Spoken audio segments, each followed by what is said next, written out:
Hello, welcome to another Heart Moto video. In today's video, I'm back aboard the Honda NC750X DCT for my 1 year ownership review. Let's see how we get on.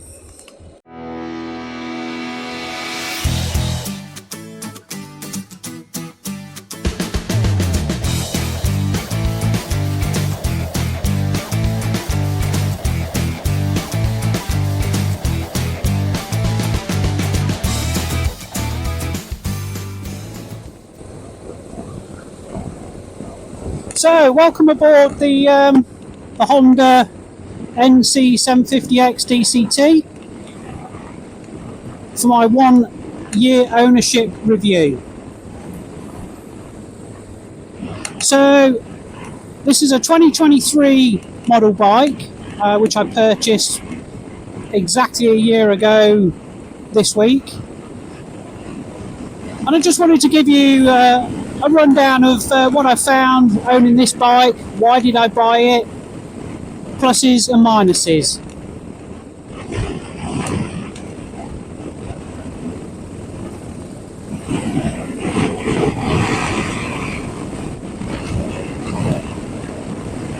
So basically I wanted a bike, a touring bike, something that wasn't too tall. I'm not the tallest person in the world. I'm about 5'7" tall, 28-inch inside leg. So Triumph Tigers I looked at, KTM Adventures I looked at, and I found them all a little bit too big. Yes, I could have had them lowered, but I felt this would alter the characteristics of the bike. So basically, I shopped around, tried various models, and I was in a Honda dealership speaking to the sales gentleman, and this was their demo bike. And he asked me, had I ever considered or tried the NC? And I'll be honest with you, I did dismiss it out of hand. So the wife encouraged me to take a test ride, which I did, and I was very, very impressed right from the get-go. Now, I have owned other touring bikes, if you like. That was a Yamaha Tracer 7. Now, I love my Yamahas. I've had Yamahas all my life. I could not get on with that bike at all. I found in windy conditions it was extremely turbulent. Just to change the direction of the conversation, just look at that view. Lovely day in Cornwall today. Not envious for those people on the beach at all. There we are. So yeah, so basically the Tracer 7, I tried to get on with it, made all sorts of adjustments. I just couldn't get on with it at all. The parallel twin, I found it not smooth enough. It just, you know, I don't know why. I know people love them, but it just didn't work for me. So back to the test ride on the Honda. So yeah, basically I took the Honda out, done a few miles on it, and instantly I felt at home on the bike. It was smooth. My initial worries were the brakes would be a little bit underwhelming with the single disc. I really had nothing to worry about. I thought the DCT might be a little bit agricultural, not in the slightest. It just done everything it said on the tin, and done it very, very well.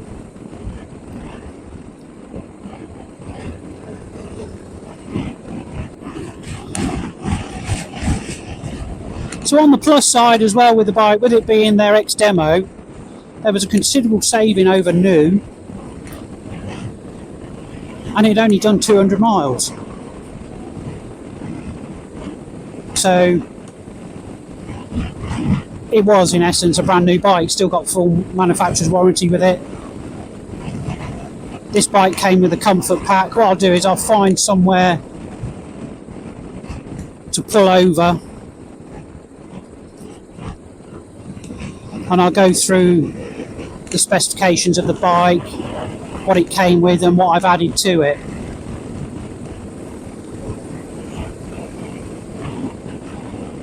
So I've done a considerable amount of riding in and around Devon, Cornwall on it, and it's been absolutely brilliant.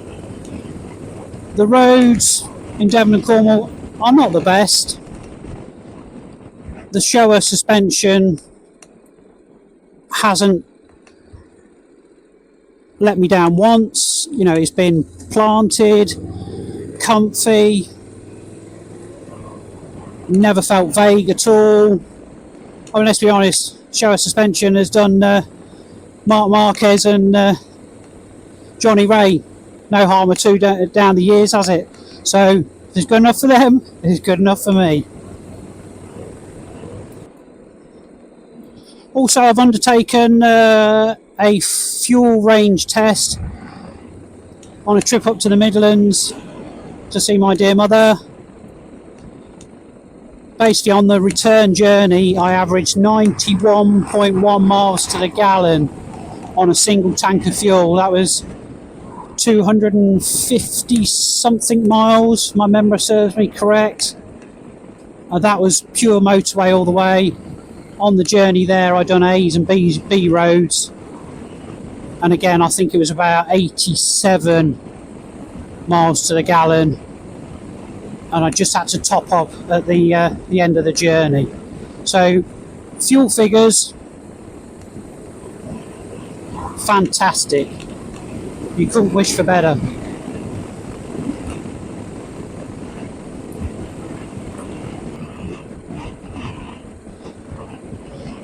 So what have I got planned for this bike?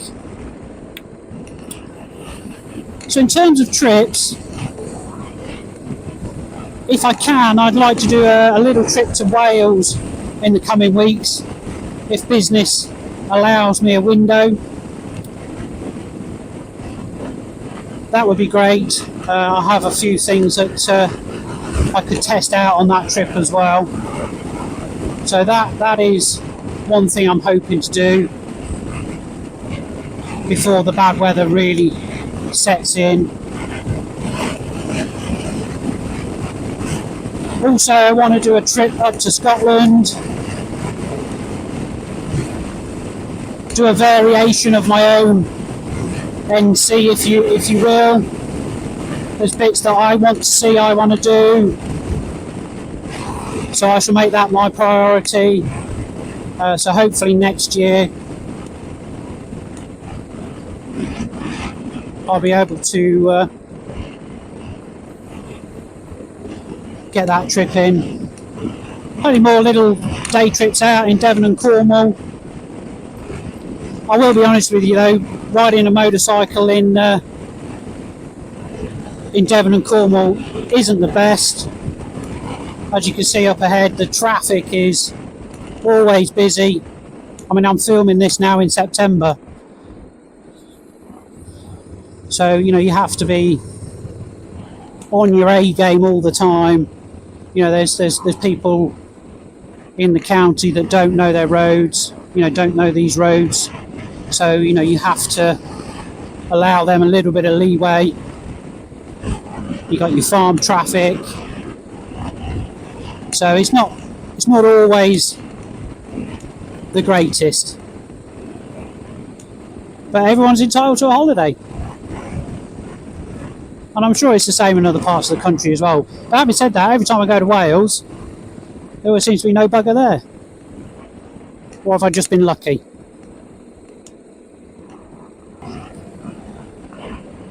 So who would I recommend this bike to? I think anybody that's considering wanting to do touring, doesn't have a huge budget,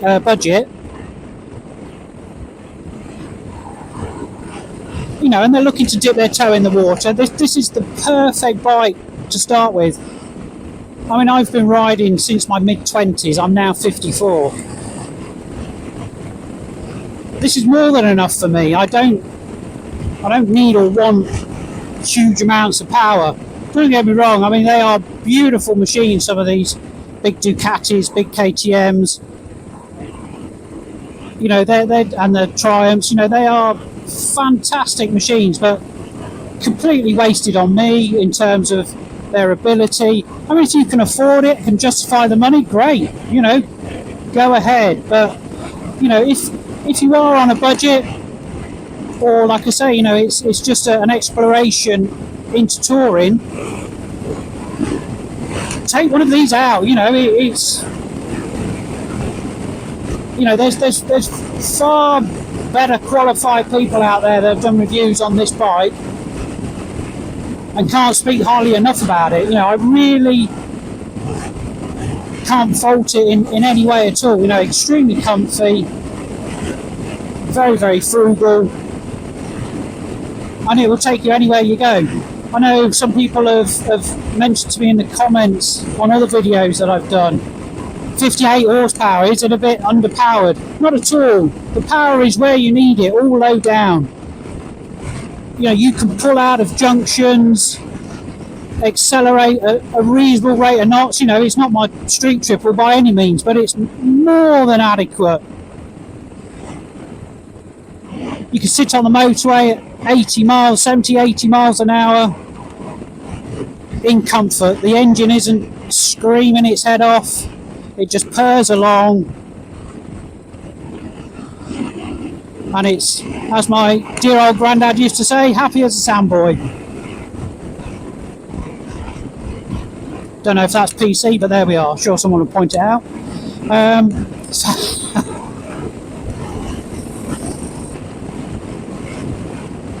So back to the engine, 58 brake horsepower. Again, all the power where you need it.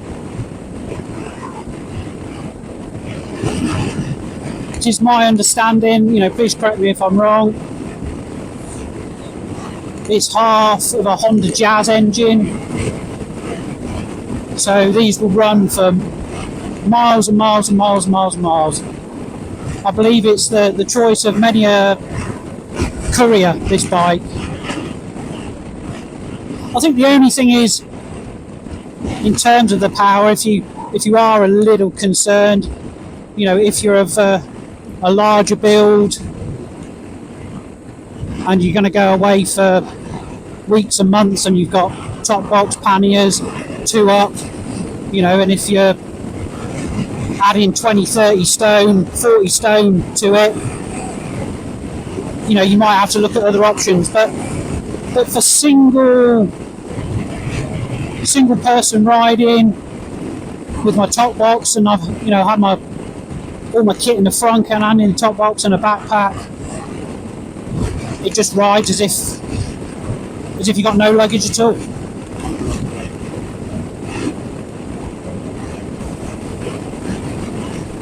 So we've gone through all the positives. Are there any negatives? The only thing I would say I'd be critical about, and again it's more the rider having to get used to the DCT. General riding, absolutely faultless, but the one thing you need to bear in mind when you're manoeuvring the bike, trying to do a U-turn or something like that in a tight situation,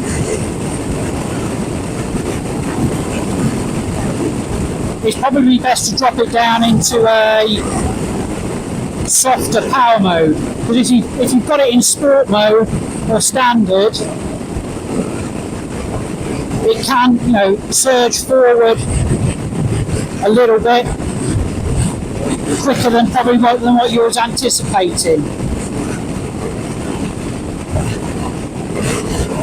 The way I counteract that is I tend to drop it into rain mode, so you've got softer power delivery. Just trail a little bit of rear brake, because obviously you have no clutch to feather. And that's really the answer to that problem. Again, if it's a bike, you know, that you have, or you've just purchased and you are finding that a little bit of an issue, go to a retail park or an old, you know, supermarket car park out of hours and just practice that. Once you've mastered that,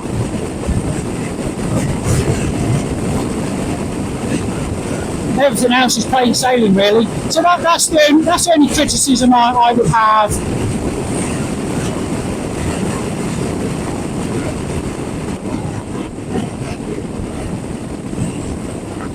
Right, so I think what we'll do now, we'll find somewhere to pull over, and we'll have a little walk around the bike, and I'll just show you, you know, what the bike came with when I bought it, what I've had to it, and, you know, if there's anything I'm considering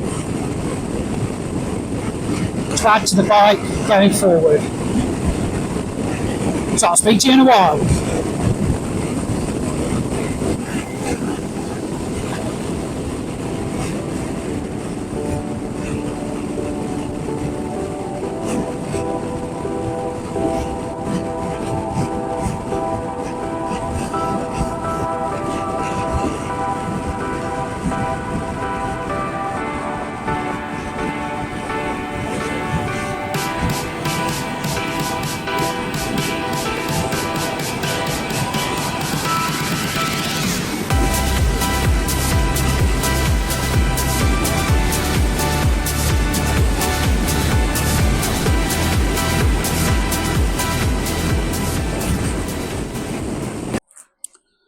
Okay, here's the NC750X DCT.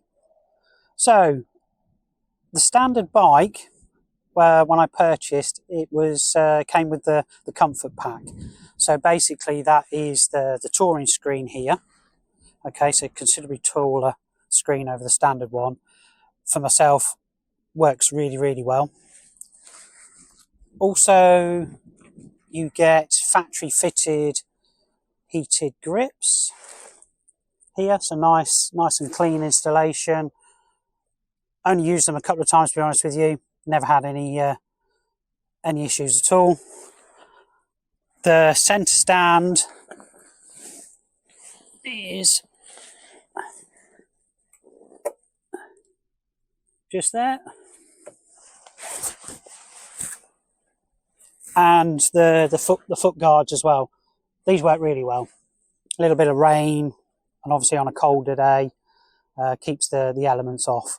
So that's basically what the bike came with from the dealership. So and that was the comfort pack. So what have I done to the bike since I've purchased it? So we'll start from the front. The first thing I did was fit these guards for the forks. Why Showa never did that, I do not know. Very cheap thing to add, and obviously it's going to save the fork seals, so that would be a big plus in my book. The next thing I added was the R&G rad cover, and then we'll move around this side. Pyramid plastics, hand guards, again another great addition, very easy to install. You don't have to remove the bar ends or anything like that. Basically, they just bolt straight onto the side of the bar ends. You get all the fixings. It's extremely neat and tidy install, as you can see. Coming round the bike, I fitted a phone mount. This is the Oxford clicker. I fitted the separate USB charging adapter. Again, very, very simple installation. What else have I added? The Shad SH46 top box. That will take 2 helmets. And the Shad rack as well. Very, very simple to install. All you have to do is basically just pop the rear seat off, pop it open. You've got 2 bolts either side to lift up the handrails, slide the rack in place, and away you go. Probably take you 20 minutes to install. And another big plus for me is the Pyramid Plastics Hugger. Worth its weight in gold. If you're out in crappy weather, which is more often than not in the UK, saves you a lot of time when it comes to cleaning. So there's my add-ons and accessories that I've added to the bike. What I'll do is in the description down below, I'll add where you can purchase all of those if they're of interest to yourself. So just a quick walk around the bike again. For those of you who are not familiar with the NC, obviously its party piece is the frunk. As you can see, I've got all my worldly belongings in there. Everything that I need on a day out. I've got my waterproofs, I've got a lock, got my phone, drink, some sustenance in there, camera bits and pieces. It's all in there. I don't need any more space really. And then obviously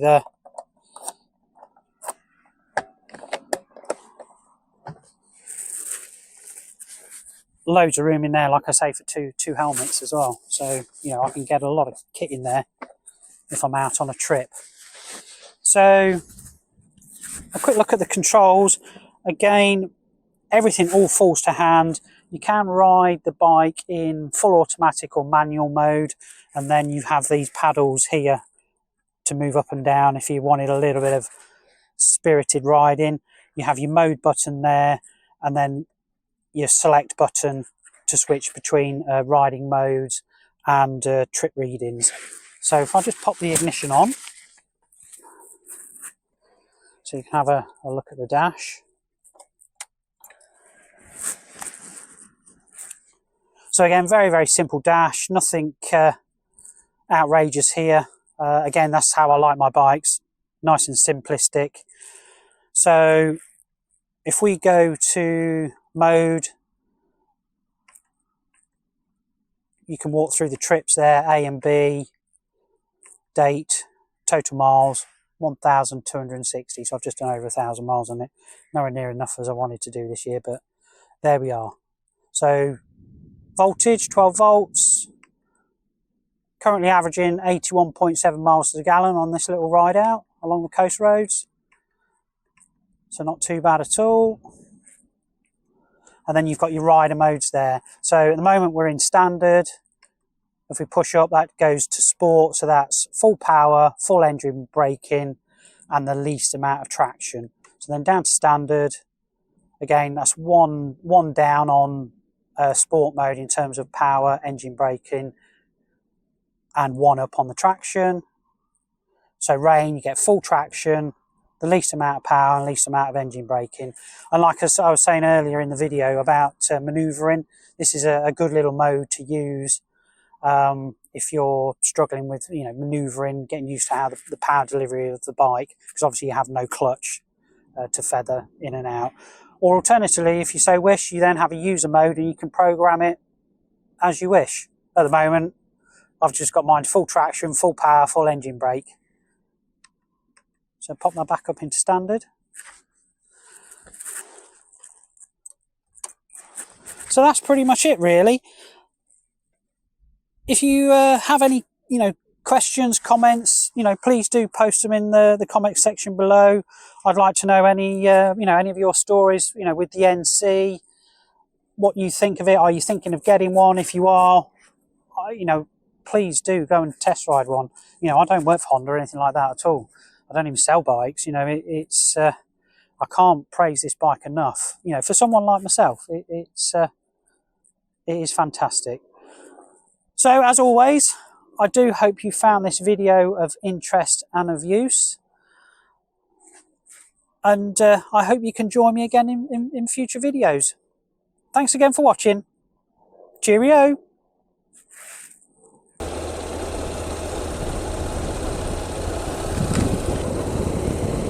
For those of you that are interested, this is the old David Stowe airfield.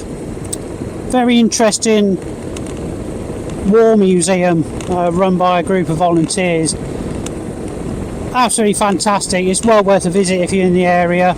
The history of and the knowledge that these people have, it's well worth a visit. You know, to keep the memory of these amazing people alive, you know, that fought in the Second World War. So yeah, I recommend that a visit. Also on this airfield, which I wasn't aware of, I knew it was used in the Second World War, but this also used to host Formula 1 races back in the day. So your likes of Stirling Moss, Fangio, probably Alberto Ascari, to name but a few, have raced here back in the day. Again, at the War Museum, they can tell you all about that. They're very interesting photos. So if you're into your motorsport or world war history, look them up online. Well worth a visit. So I'm going to head off back home towards Bodmin Moor.